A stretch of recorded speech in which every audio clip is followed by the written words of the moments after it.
प्रिय दर्शकों और श्रोताओं, जय सिया राम, जय श्री कृष्णा। श्रीमद् भगवत गीता वैसे तो 18 अध्याय का पाठ महात्म्य अर्थ ही बहुत ही महात्म्य रखने वाला है और श्राद्ध पक्ष में गीता का महात्म्य अद्भुत है।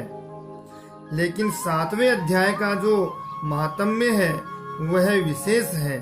तो श्रीमद् भगवत गीता के 7वें अध्याय का महात्म्य, भावार्थ और 7वें अध्याय का पाठ यह है आज हम करते हैं। आप इसको श्रवण कीजिए वीडियो के माध्यम से और अपने पितरों के निमित्त 7वें अध्याय का जो पाठ है, महात्म्य है, वह जरूर सुने। भगवान शिव कहते हैं, पार्वती अब मैं 7वें अध्याय का महात्म्य बतलाता हूँ, जिसे सुनकर कानों में अमृत राशि भर जाती है। पाटलिपुत्र नामक एक दुर्गम नगर है, जिसका गोपुर द्वार बहुत ही ऊंचा है। उस नगर में शंकुकर्ण नाम का एक ब्राह्मण रहता था। उसने वेश्यावृत्ति का आश्रय लेकर बहुत धन कमाया, किंतु न तो कभी पितरों का तर्पण किया, न देवताओं की पूजन करी। वह धनोपार्जन में तत्पर रहता, बड़े बड़े राजाओं को ही भोज दिया करता था। एक समय की बात है, उस ब्राह्मण ने अपना चौथा विवाह करने के लिए पुत्रों और बंधुओं के साथ यात्रा की। मार्ग में आधी रात के समय जब वह सो रहा था, एक सर्प ने कहीं से आकर उसकी बाह में डस लिया। उसके काटते ही ऐसी अवस्था हो गई कि उसके ऊपर न कोई मणि, मंत्र, औषधि, दवा कोई भी काम न करी और उसके शरीर की रक्षा असाध्य जान पड़ी। तत्पश्चात कुछ ही क्षणों में उसके प्राण पखेरु उड़ गए। फिर बहुत समय के बाद वह प्रेत सर्प योनि में उत्पन्न हुआ। उसका चित्त धन की वासना में बंधा था। उसने पूर्व वृत्तांत को स्मरण करके सोचा, मैंने जो घर के बाहर करोड़ों की संख्या में अपना धन गाड़ रखा है, उससे इन पुत्रों को वंचित करके स्वयं ही उसकी रक्षा करूंगा। एक दिन सांप की योनि से पीड़ित होकर पिता ने स्वप्न में अपने पुत्रों के समक्ष आकर अपना मनोभाव प्रकट किया। तब उसके निरंकुश पुत्रों ने सवेरे उठकर बड़े विस्मय के साथ एक दूसरे से स्वप्न की बात कही। उनमें से मझला पुत्र कुदाल हाथ में लेकर घर से निकला, जहां उसके पिता सर्प योनि को धारण करके रहते थे, उस स्थान पर गया। यद्यपि उसे धन के स्थान का ठीक पता नहीं था, तो भी उसने चिन्ह से उसका ठीक निश्चय कर लिया और लोभ बुद्धि से वहां पहुंचकर बांबी को खोदना आरंभ किया। तब उस बांबी से बड़ा भयानक सर्प प्रकट हुआ और बोला, ओ मूढ़, तू कौन है, किस लिए आया है, क्यों बिल खोद रहा है, अथवा किसने तुझे भेजा, ये सारी बातें मेरे सामने बता। पुत्र बोला, मैं आपका पुत्र हूँ, मेरा नाम शिव है। मैं रात्रि में देखे हुए सपने से विस्मित होकर यहाँ का सोना लेने के लिए आया हूँ। पुत्र की ये वाणी सुनकर वह सांप हंसता हुआ उच्च स्वर से इस प्रकार स्पष्ट वचन बोला कि यदि तू मेरा पुत्र है तो मुझे शीघ्र ही बंधन से मुक्त कर दे। मैं पूर्व जन्म के गाड़े हुए धन के ही लिए सर्प योनि में उत्पन्न हुआ हूँ। पुत्र ने पूछा, पिताजी आपकी मुक्ति कैसे होगी, इसका उपाय मुझे बताइए, क्योंकि मैं इस रात में सब लोगों को छोड़कर आपके पास आया हूँ। पिता ने कहा, बेटा, गीता के अमृतमय 7वें अध्याय को छोड़कर मुझे मुक्त करने में कोई भी समर्थ नहीं है। कोई तीर्थ, दान, तप, यज्ञ मुझे जो मुक्त नहीं कर सकते, केवल गीता का 7वां अध्याय ही मेरी मुक्ति कर सकता है। केवल गीता का 7वां अध्याय प्राणियों को जरा, मृत्यु आदि को दुख से दूर करने वाला है। पुत्र, मेरे श्राद्ध के दिन, जो मनुष्य श्राद्ध के दिन 7वां अध्याय का पाठ करने वाले ब्राह्मण को श्रद्धा पूर्वक भोजन कराओ, इससे निसंदेह मेरी मुक्ति हो जाएगी। वत्स अपनी शक्ति के अनुसार पूर्ण श्रद्धा के साथ वेद विद्या में प्रवीण अन्य ब्राह्मणों को भी भोजन कराना। सर्प योनि में पड़े हुए पिता की ये वचन सुनकर सभी पुत्रों ने उसकी आज्ञा के अनुसार तथा उससे भी अधिक किया। तब शंकुकर्ण ने अपने सर्प शरीर को त्याग कर दिव्य देह धारण किया और सारा धन पुत्रों के अधीन कर दिया। पिता ने करोड़ों की संख्या में जो धन बांट कर दिया था उससे वे सदाचारी पुत्र बहुत प्रसन्न हुए। उनकी बुद्धि धर्म में लगी हुई थी, इसलिए उन्होंने बावड़ी, कुआं, पोखरा, यज्ञ, देव मंदिर के लिए उस धन का उपयोग किया, अन्नशाला बनवाई। तत्पश्चात 7वें अध्याय का जप करते हुए उन्होंने मोक्ष प्राप्त किया। पार्वती, ये तुम्हें 7वें अध्याय का महात्म्य बताया गया है, जिसके सुनने मात्र से, श्रवण मात्र से मानव सब पातकों से मुक्त हो जाता है। अब 7वें अध्याय का भावार्थ सुनिए कि भगवान श्री कृष्ण बोले, हे पार्थ, तू मेरे में अनन्य प्रेम से आसक्त हुए मन वाला और अनन्य भाव से मेरे पारायण होकर योग में लगा हुआ, मुझको संपूर्ण विभूति, बल, ऐश्वर्य आदि गुणों से युक्त सबका आत्म रूप जिस प्रकार संशय रहित जानेगा, उसको सुन।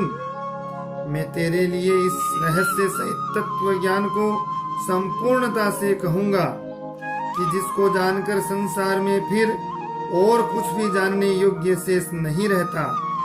हजारों मनुष्यों में कोई ही मनुष्य मेरी प्राप्ति के लिए यत्न करता है और उन यत्न करने वालों योगियों में भी कोई ही पुरुष मेरे पारायण हुआ मेरे को तत्व को जानता है, अर्थात यथार्थ मर्म से जानता है। हे अर्जुन, पृथ्वी, जल, अग्नि, वायु और आकाश तथा मन, बुद्धि और अहंकार भी ऐसे ये 8 प्रकार से विभक्त हुई मेरी प्रकृति है।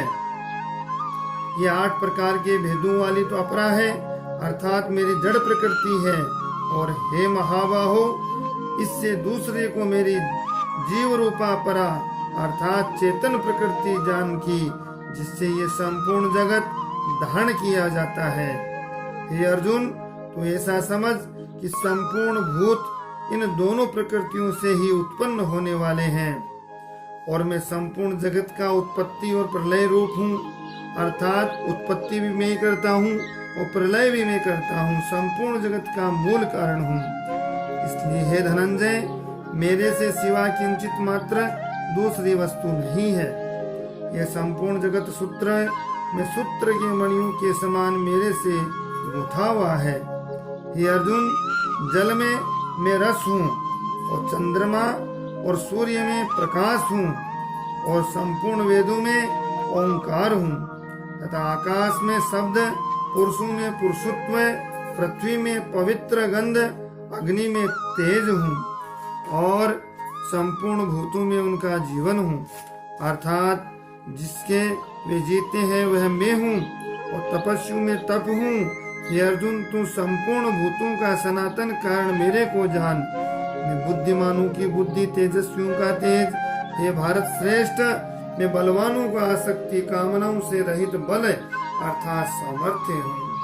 सब भूतों में धर्म के अनुकूल अर्थात शास्त्र के अनुकूल काम हूँ और भी जो सत्व गुण से उत्पन्न होने वाले भाव हैं और जो रजोगुण से तथा तमोगुण से होने वाले भाव हैं, उन सबको तू मेरे से ही होने वाले हैं ऐसा जान, परंतु वास्तव में उनमें मैं और वे मेरे में नहीं हैं। गुणों के कार्य रूप सात्विक, राजस और तामस, इन तीनों प्रकार के भावों से अर्थात राग, द्वेष आदि विकारों से और संपूर्ण विषयों से यह सब संसार मोहित हो रहा है। इसलिए इन तीनों गुणों से परे मुझे अविनाशी को तत्व से नहीं जानता, क्योंकि यह अलौकिक अर्थात अति अद्भुत त्रिगुणमयी मेरी योग माया बड़ी दुस्तर है। परंतु जो पुरुष मेरे को निरंतर भजते हैं वे इस माया का उल्लंघन कर जाते हैं अर्थात संसार से तर जाते हैं। ऐसा सुगम उपाय होने पर भी माया द्वारा हरे हुए ज्ञानियों वाले आसुरी स्वभाव को धारण किए हुए तथा मनुष्यों की में नीच और दूषित कर्म करने वाले मूढ़ लोग तो मेरे को नहीं भजते हैं। हे भारतवंशियों में श्रेष्ठ अर्जुन, उत्तम कर्म वाले अर्थार्थ जिज्ञासु अर्थात ज्ञानी निष्कामी से 4 प्रकार के भक्त जन मेरे को भजते हैं। उनमें भी नित्य मेरे में एकाकी भाव स्थित है। अनन्य प्रेम भक्ति वाला ज्ञानी भक्त अति उत्तम है, क्योंकि मेरे को तत्व से जानने वाले ज्ञानी को मैं अत्यंत प्रिय हूँ और वह ज्ञानी मेरे को अत्यंत प्रिय है। यद्यपि ये सब ही उद्धार हैं, अर्थात श्रद्धा सहित मेरे भजन के लिए समय लगाने वाले होने से उत्तम है, परंतु ज्ञानी जो साक्षात मेरा स्वरूप है ऐसा मेरा मत है।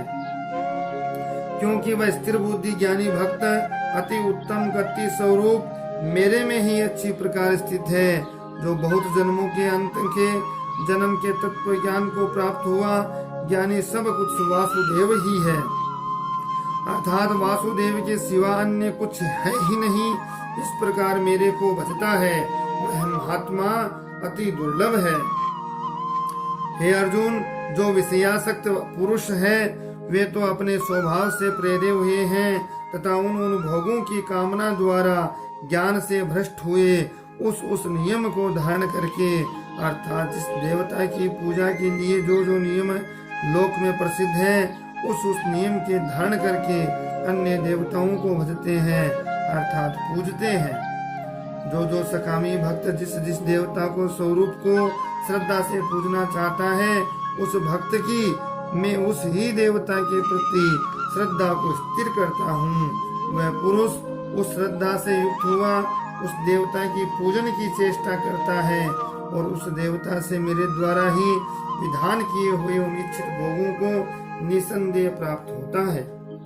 परंतु उन अल्प बुद्धि वालों का वह फल नाशवान है तथा वे देवताओं को पूजने वाले देवताओं को प्राप्त होते हैं और मेरे भक्त चाहे जैसे ही भजे शेष में वे मेरे को ही प्राप्त होते हैं। ऐसा होने पर भी सब मनुष्य मेरा भजन नहीं करते। इसका कारण ये है कि बुद्धिहीन पुरुष मेरे अनुत्तम अर्थात जिससे उत्तम और कुछ भी नहीं ऐसे अविनाशी परम भाव को अर्थात अजन्मा अविनाशी हुआ भी अपनी माया से प्रकट होता है। ऐसे प्रभाव को तत्व से न जानते हुए मन इंद्रियों से परे मुझ सच्चिदानंद घन परमात्मा को मनुष्य की भांति जन्म कर व्यक्ति भाव को प्राप्त हुआ मानते हैं। अपनी योग माया से छिपा हुआ मैं सबके प्रत्यक्ष नहीं होता हूँ, इसलिए ये अज्ञानी मनुष्य मुझ जन्म रहित अविनाशी परमात्मा को तत्व से नहीं जानता, अर्थात मेरे को जन्मने मरने वाला समझता है। हे अर्जुन, पूर्व में व्यतीत हुए और वर्तमान में स्थित और आगे होने वाले सब भूतों को मैं जानता हूँ, परंतु मेरे को कोई भी श्रद्धा भक्ति रहित पुरुष नहीं जानता। क्योंकि हे भारतवंशी अर्जुन, संसार में इच्छा और द्वेष से उत्पन्न हुए सुख दुखादि द्वंद्व रूप मोह से संपूर्ण प्राणी अति अज्ञानता को प्राप्त हो रहे हैं, परंतु निष्काम भाव से श्रेष्ठ कर्मों का आचरण करने वाले जिन पुरुषों का पाप नष्ट हो गया है वे राग द्वेषादि द्वंद्व रूप मोह से मुक्त हुए हैं।